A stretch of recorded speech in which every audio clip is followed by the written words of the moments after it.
جب حضرت امام حسین اور دوسرے آیان و انصار کو شہید کر دیا گیا تو ان کے سر نیزوں کی نوک پہ چڑھا دیے گئے. حضرت امام حسین کا کٹا ہوا سر اور باقی 71 افراد کے کٹے ہوئے سر نیزوں کی نوک پہ، اور 10 سواروں کو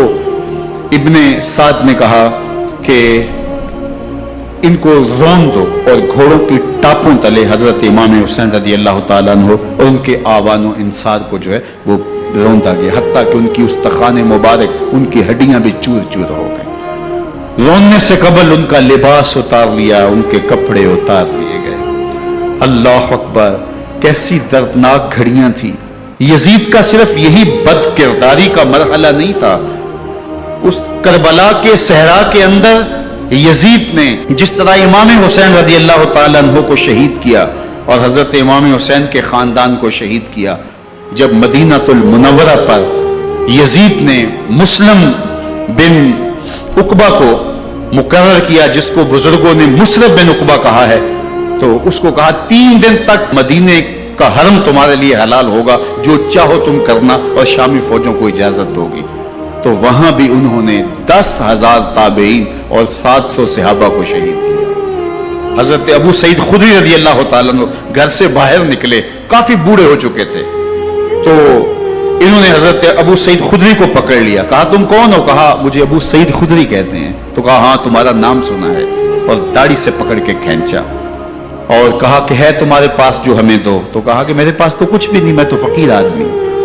تو ان کے گھر ان کو لے گئے، تو 2 کبوتر رکھے تھے حضرت ابو سعید خدری نے، تو وہ کبوتر لوٹ کے لے گئے. اللہ اکبر. حضرت ابن سنان رضی اللہ تعالیٰ عنہ کو، جو حضور کے علم بردار تھے فتح مکہ کے دن، ان کو ستو پہلے پلائے اور پھر ان کی گردن کاٹی گئی اور کہا یہ ہے وہ ستو جو تم زندگی میں آخری بار پیو گے. ایک گھر میں داخل ہوئی شامی فوج، تو ایک خاتون کے ابھی بچہ پیدا ہوا تھا، اور قابلہ نے، دائیا نے وہ بچہ ماں کی چھاتی پہ لٹایا، اور وہ ماں کا پہلا دودھ پی رہا تھا. تو یہ جا کے کہنے لگے نکالو تمہارے پاس جو کچھ ہے. تو اس خاتون نے کہا تم جانتے ہو یہ بچہ کون ہے؟ انہوں نے کہا ہم نہیں جانتے. کہا یہ حضرت ابن ابی کبشہ انماری رضی اللہ تعالیٰ عنہ کا بچہ ہے، اور یہ وہ صحابی ہیں کہ جو بیت الشجرہ کے موقع پہ حضور کے ہاتھ پہ بیعت کرتے ہیں. انہوں نے اس چیز کا لحاظ نہ کیا کہ جو کچھ ہے وہ ہمیں دو، ورنہ تیرے بچے کو نہیں چھوڑیں گے. تو ماں بچے سے مخاطب ہو کے کہتی ہے، ابھی بچہ پیدا ہوا ہے اور ماں سے پہلا دودھ پی رہا ہے، کہ بیٹے اگر میرے پاس کچھ ہوتا، وہ قیمتی سے قیمتی چیز بھی ہوتی، تیری جان کے لیے قربان کرتی، لیکن اس وقت میرے پاس کچھ ہے نہیں. تو ایک شکی آگے بڑھا اور بچے کو ایک ٹانگ سے پکڑ کے کھینچ کے دیوار کے ساتھ پٹک کے مارا، جس سے دماغ کا بھیجا نکل گیا. کیا کیا زیادتیاں نہیں کی. 700 صحابہ ہرا کے واقعہ میں شہید کیے یزید نے، اور 10,000 تابعین شہید کیے. مسجد نبوی میں ممبر رسول کے ساتھ گھوڑے باندھے، اور وہ ممبر رسول اور مصلی رسول کے قریب لیڈ کرتے رہے. حضرت سید عبد المسیب فرماتے ہیں میں نابینا تھا اور حضور کے روضہ انور کے پاس بیٹھا تھا، اور یزید کے سپاہی آتے، جو بھی مسجد میں نظر آتا پکڑ کے لے جاتے.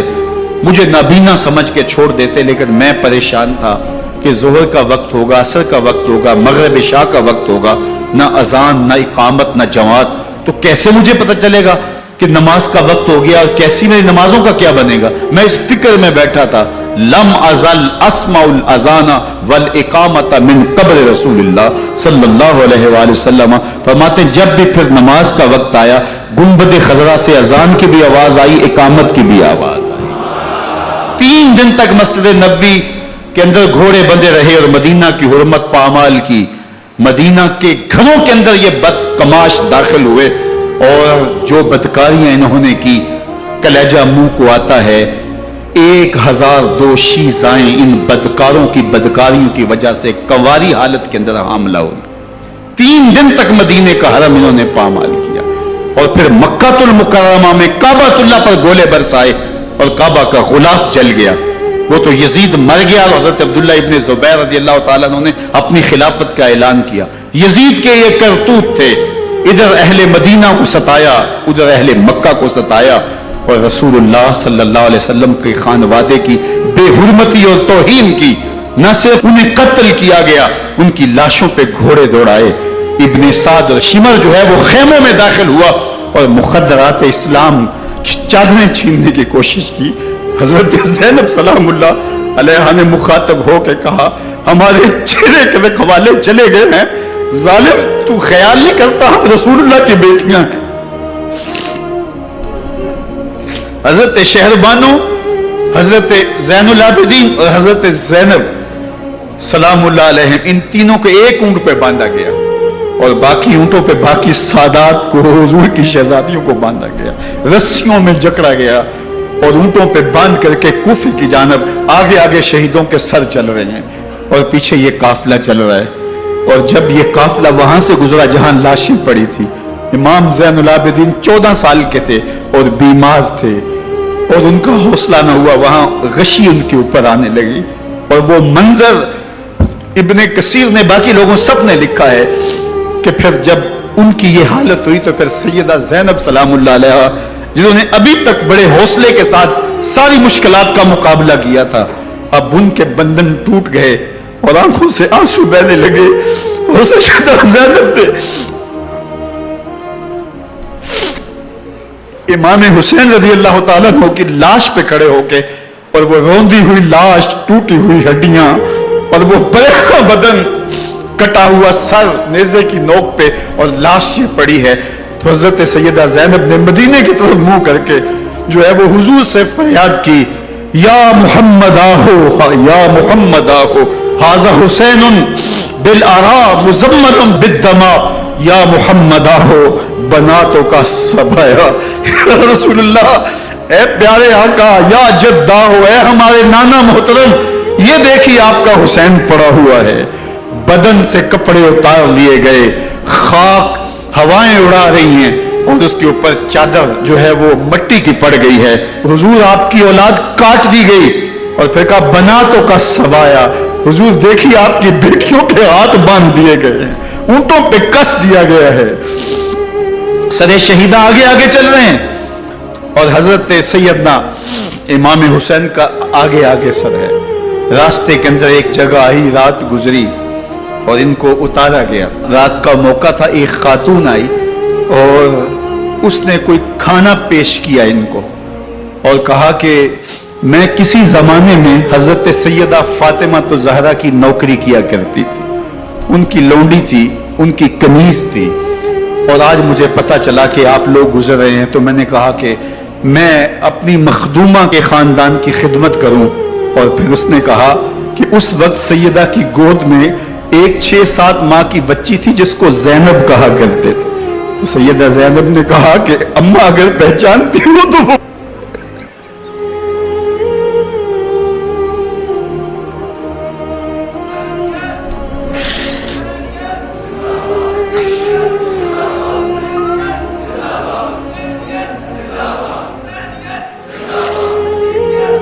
یہ تاراج اور لٹا ہوا کارواں پھر وہاں سے کوفے میں کیسے پہنچا، اور کوفے کے اندر سیدہ زینب سلام اللہ علیہ نے وہ یزید کے دربار میں، ابن زیاد کے دربار میں وہ جرأت آمیز جو باتیں کہیں، اللہ اکبر، زینب کی زبان میں علی کی خطابت بول رہی تھی، اور پھر دشمن اور دوست سارے رونے لگے، اور وہ کیا دل گداز منظر تھے، اور پھر یہ سروں کا قافلہ اور سادات کرام کا مشکیں کسی ہوئی ہیں اور اونٹوں پہ باندھے ہوئے، ان کو وہاں سے پھر قادسیہ اور قادسیہ سے پھر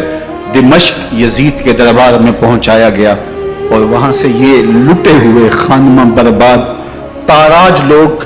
مدینہ المنورہ میں کیسے پہنچے، اور اہل مدینہ نے کیسے استقبال کیا، اور وہ منظر کتنا دلگداز تھا جب اہل مدینہ زینب سے پوچھتے تھے زینب حسین کہاں ہے،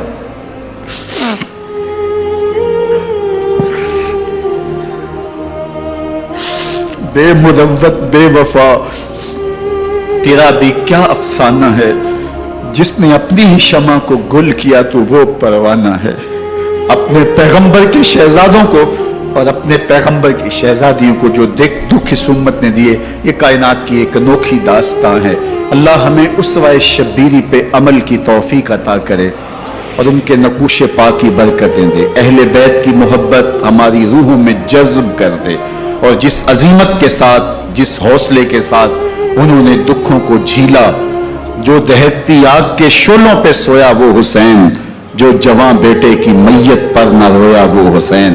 جس نے سب کچھ کھو کے کچھ نہ کھویا وہ حسین، مرتبہ اسلام کا جس نے دوبالا کر دیا، خون نے جس کے دو عالم میں اجالا کر دیا، جو کہ سوزے غم کو سانچے میں خوشی کے ڈھال کے مسکرایا موت کی آنکھوں میں آنکھیں ڈال کے۔ اے حسین ابن علی تم پر سلام، نازش آل نبی تم پر سلام۔ ذرا میرے ساتھ یہ پڑھ لیجئے، اے حسین ابن علی تم پر سلام، نازش آل نبی تم پر سلام، تم پہ لاکھوں رحمتیں لاکھوں سلام، اے شہیدان محبت کے امام،